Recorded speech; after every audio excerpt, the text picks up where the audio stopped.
মা, তুমি আমাকে সাপ বলছো কেন? আমি তো সাপ নই মা, আমি তোমার সন্তান মা, যাকে তুমি এই পৃথিবীতে নিয়ে আসার আগেই মেনে ফেলেছো। আমি যে মরে গেলাম তোমাকে রেখে, তোমাকে ছাড়া আমি একা কিভাবে থাকবো, তাই ভেবেছি আমার সাথে তোমাকেও নিয়ে যাবো মা।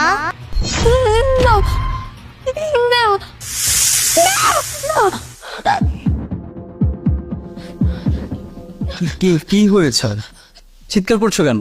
সাপ, একটা সাপ বাচ্চার আওয়াজে কথা বলছে।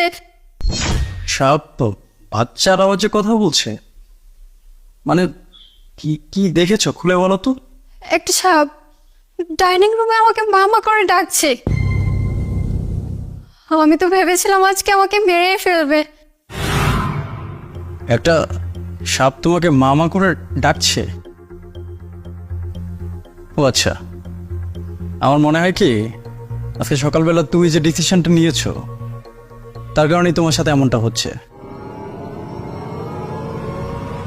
আচ্ছা, তোমার কি মনে হয় তুমি যে ডিসিশনটা নিয়েছো সেটা ঠিক?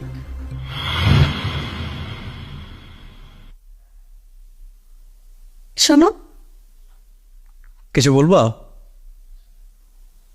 আমি প্রেগনেন্ট। কি বললা? সত্যি? হ্যাঁ, আমি প্রেগনেন্ট। মানে কবে, কখন, কিভাবে? কিভাবে মানে? না মানে কিভাবে বুঝলা যে তুমি? গত কিছুদিন যাবত আমার সন্দেহ হচ্ছিল, তাই আজকে সকাল সকাল টেস্ট করিয়েছি। টেস্টের রিপোর্ট পজিটিভ আসছে। ভালো তো, আমি সবাইকে খবর দিচ্ছি। আর তুমি বসো, তোমাকে কোনো কাজ করতে হবে না। হ্যাঁ, আমি বাজারে গিয়ে মিষ্টি নিয়ে আসছি। না না, এখনই কাউকে জানানোর দরকার নেই। কেন? এরকম একটা সুখবর আমি সবাইকে জানাবো না?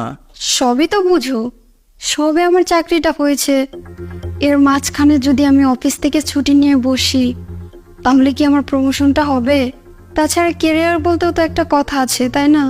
সারা জীবন পড়াশুনো করেছি ভালো একটা কিছু করার জন্যই তো।